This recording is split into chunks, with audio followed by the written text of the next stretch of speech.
Keeping Up with Jones, the Lonnie Jones podcast adventure, is sponsored by us. What? We sponsor ourselves? Is that even legal? Check us out on Amazon. You can have access to the titles of Pedagogue, the youth ministry book by Lonnie Jones, Cognitive Spiritual Development, a Christ-centered approach to spiritual self-esteem, Grappling with Life, Controlling Your Inside Space, a small essay using the principles of Brazilian Jiu-Jitsu to talk about psychological and emotional self-defense, If I Were a Mouse, a children's book written and illustrated by Lonnie Jones, and then The Selfish Rill, a very short story about a decision. Also, you can check out our YouTube channel to see archived lessons and presentations from across the country, some videos with rope tricks and knots. Don't forget to visit the Facebook page 550 Guys to learn about the little rope men that we make and that we invented and that we make. And then be sure to click like, subscribe, and share. This is Keeping Up with Jones, the Lonnie Jones podcast adventure. Faulkner University announces a 60% tuition discount for members of the Church of Christ. Now, there are some guidelines. This 60% tuition reduction is applicable to adult undergraduate Bible degrees or graduate Bible degrees from the Curley Graduate School of Theology in the VP Black College of Biblical Studies. You must satisfy all admission requirements and maintain satisfactory academic progress. You must remain continuously enrolled, including summers, until the completion of the degree. You must provide a letter from an elder or minister, preferably on church letterhead, verifying that you're an active member of a Church of Christ congregation prior to your initial enrollment. This offer applies to adult undergraduate degrees such as biblical studies, youth and family ministry tracks, and it also includes graduate degrees. And those are the Master of Arts in Biblical Studies, the Master of Arts in Family Life Ministry, or a Master of Theology, and it also applies to the PhD in Biblical Studies. For undergraduate inquiries, please contact Adult Enrollment, 334-386-7140, 334-386-7140, or Adult Enrollment at Faulkner.edu. That is Adult Enrollment at Faulkner.edu. For graduate inquiries, please call 334-386-7539, 334-386-7539. Graduate enrollment at Faulkner.edu. That is graduate enrollment at Faulkner.edu. Faulkner University is a sponsor of Keeping Up with Jones, the Lonnie Jones podcast adventure.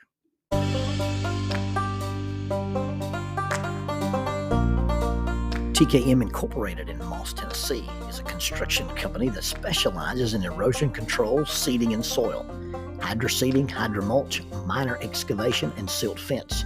They also provide traffic control and construction signs. Their business is keeping people safe, but their passion, their mission, is they wish that all men could be saved. TKM has adopted the nickname the King's Men because as they serve you, they also serve the King. If they could provide any of their services for you, please contact them at 931-243-3958. That is 931-243-3958. Or you can contact them on the net at tkminc2001 at twlakes.net. That is tkminc2001 at twlakes.net. TKM Incorporated is a sponsor of Keeping Up with Jones, the Lonnie Jones podcast adventure.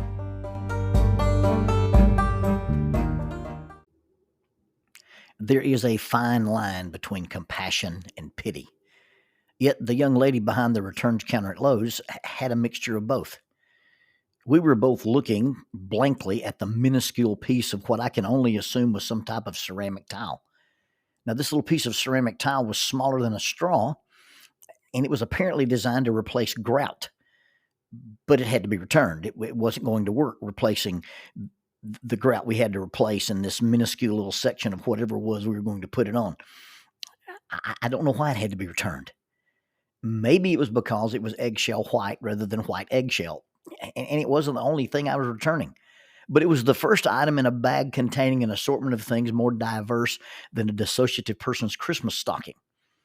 What is this, and why are you returning it? She asked. I don't know, I said. This is all stuff from my wife. All I heard her say was Chick-fil-A, and I ran to the minivan like a Spanish water dog when they hear the word treat. You see, it was a rare Saturday where we were both at home and I had nothing to do. But Jackie had things to do, which means I had things to do. And I was desperately looking for an escape. I was hoping we'd get a SWAT call out. I was hoping someone would call in crisis. And then all of a sudden she mentions Jesus chicken, and my conditioned response took over. And I found myself in the minivan, and then I found myself at Lowe's at the return counter, about to have to look for my wife and help her shop for tile samples. After I got finished with the returns, and that's very similar to doing your tax returns, the first thing they ask you is, do you have the card that you used? Well, I didn't buy it. It's not my card. Do you have a rewards card, frequent flyer, secret handshake, decoder ring, cult membership number? This is my wife's account, not mine. I don't have any of those extra numbers. I don't have any of those reward cards. I'll pay the 0.03% extra just not to have another card, not to have to answer another question, and just pay for my stuff and walk out. Well, since you don't have that information, sir, we'll need your third grade teacher to vouch for you, and can we get a blood sample? I finally got through at the returns counter, and I began clearing lows. Yes, I used the word clearing lows. You can't just walk through the store and expect to find your spouse. You have to methodically and linearly sweep the store like a one-man SWAT team to find her. And they put the stuff that women look at in a special section with the cloaking devices. I was on the verge of calling Keith Wooden of Aerial Game Recovery and Analysis to see if he'd come over and fly his drone through Lowe's and try to find my wife, when one of the employees noticed the despondency in my face and said, "Sir, do you need any help?" "Where's the rat poison?" I asked. "Sir, are you killing rats or mice?" he inquired. I'm not killing anything. I just want enough to get sick and call an ambulance so I can go home. I just need a reason to leave. Maybe a small sip of Roundup, I said to myself under my breath. The nice gentleman led me to my wife. I was in there several years ago on another one of these projects, and we were clearing out the area behind the fence. Now, the area behind the fence is not on our property. And the area behind the fence is not on our neighbor's property. It's actually the area between the fences. And so we decided it was going to have to be cleaned out so we could put a swing that we've never sat in under the pine trees. And I was dispatched to get a new chainsaw chain. As I walked through the store looking at chainsaw chains and trying to find the one that would fit my chainsaw, the 12-year-old that was helping me asked some question about teeth, sprockets, and bar length. To which I responded, "Look, I don't really need a super sharp blade. I don't want to lose a limb, just maybe get 18 stitches so I can stop, go inside, and watch the ball games the rest of the day." He asked, was anyone with me at the store that he could possibly speak with. I was at breakfast the other day with Cooper Houghton. Cooper's a young police officer, and we'd just been at church the night before, and he heard me present the first installment in a series of lessons I'm doing called "The Church Talks About Mental Health" with a question mark. He and I do GST on Tuesdays, and then on Thursday mornings we eat breakfast and we do a Bible study. And as we got up to leave, right across the aisle from us in another booth was a distinguished-looking man, and he introduced himself, and based on his greeting, he said, "Shalom."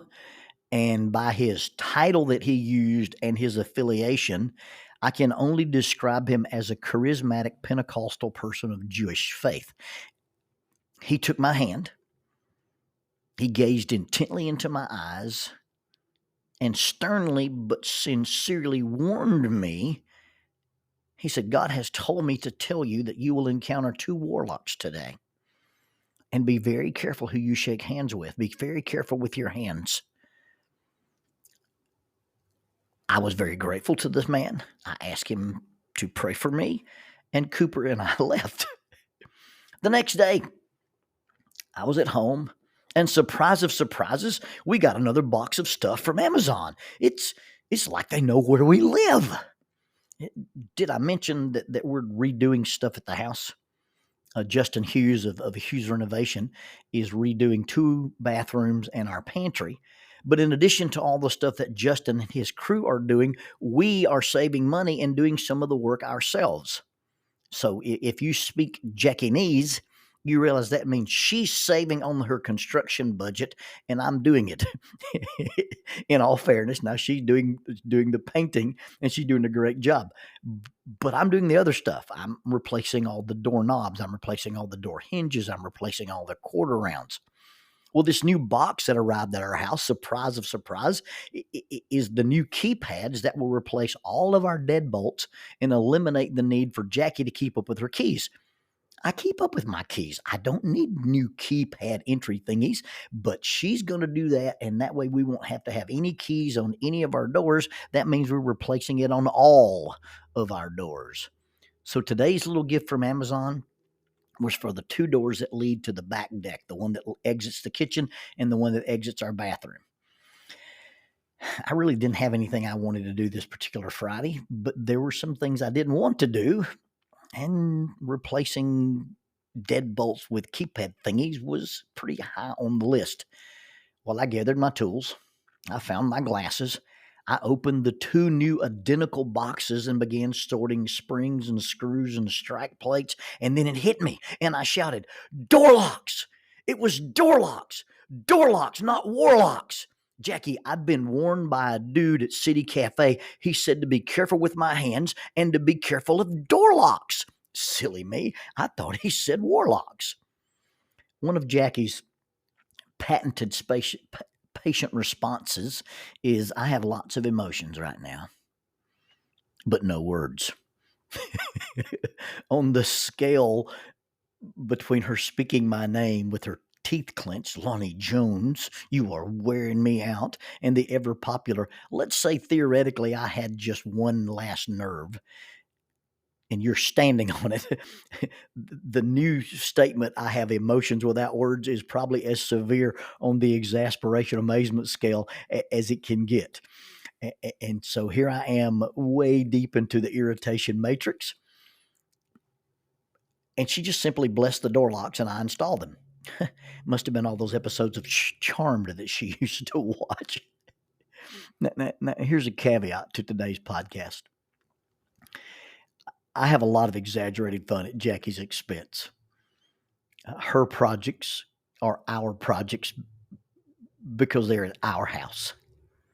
But let me just take a minute and confess, all goofiness aside, how deeply satisfying it is to live in a house with someone who asks or even expects you to do things because she believes you're capable.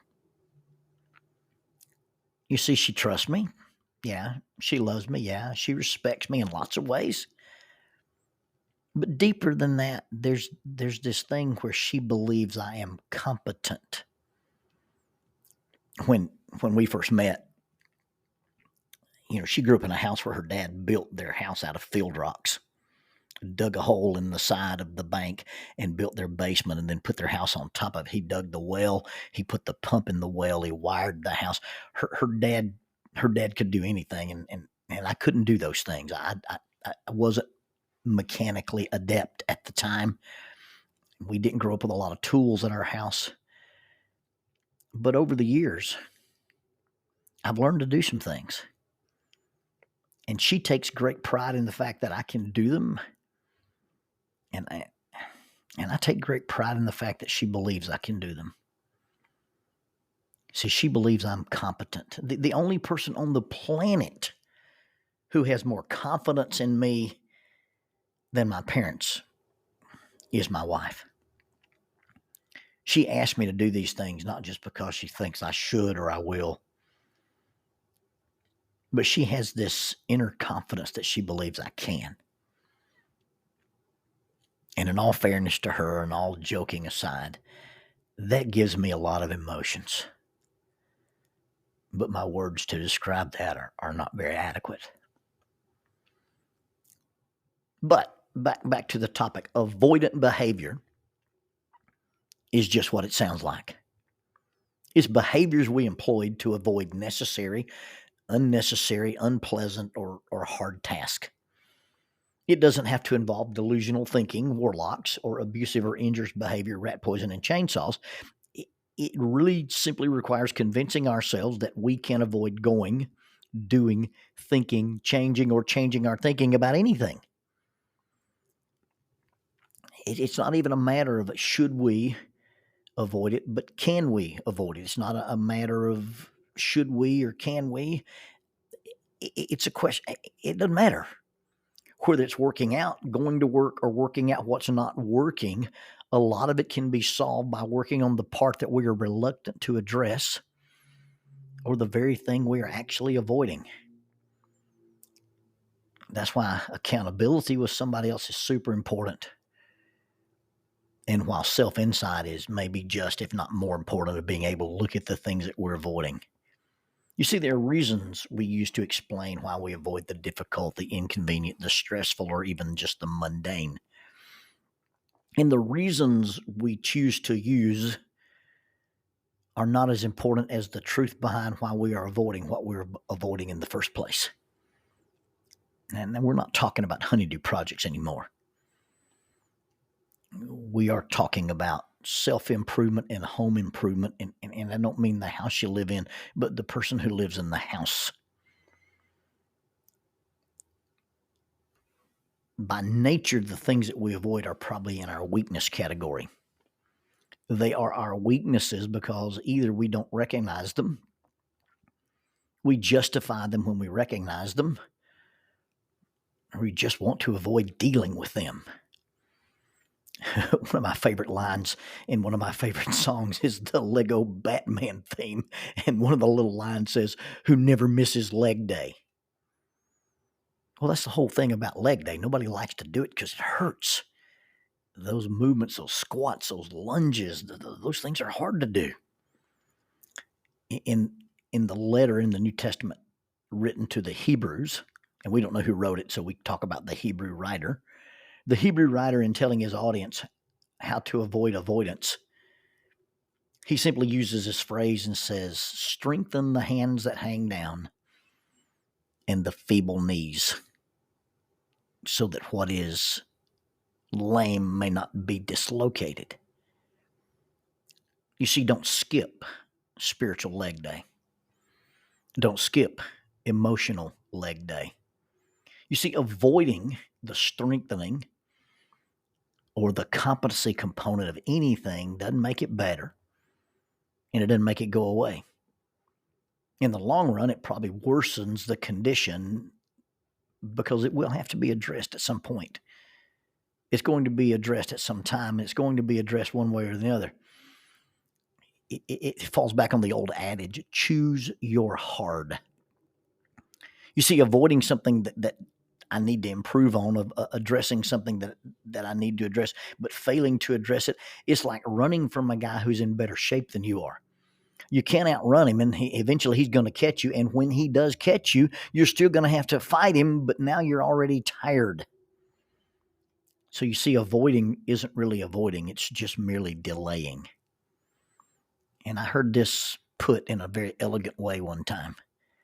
You see, when it comes to the spiritual disciplines, when it comes to things to do with our families and our self-improvement and our emotional and our psychological and our spiritual well-being, it's not avoiding, it's just delaying. And delayed obedience is disobedience.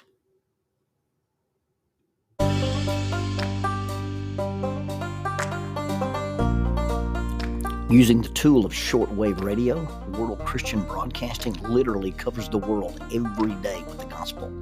They use 2 large curtain antennas. One is located in Anchor Point, Alaska, and the other in Madagascar. They send out messages that are recorded at their international home in Franklin, Tennessee. They make available 40 hours of broadcast every day. The broadcasts are made in English, Chinese, Russian, Spanish, Portuguese, Korean, English for Africa, and Arabic. They would love for your group to visit them You can bring your ladies group, your youth group, or your men's group. Just give them a call at 615-371-8707. 615-371-8707, or you can go to 3W's and a dot, worldchristian.org, find the donate here button, and make a financial contribution to support this work that literally covers the world every day with the gospel. World Christian Broadcasting, in cooperation with Keeping Up with Jones, the Lonnie Jones podcast adventure.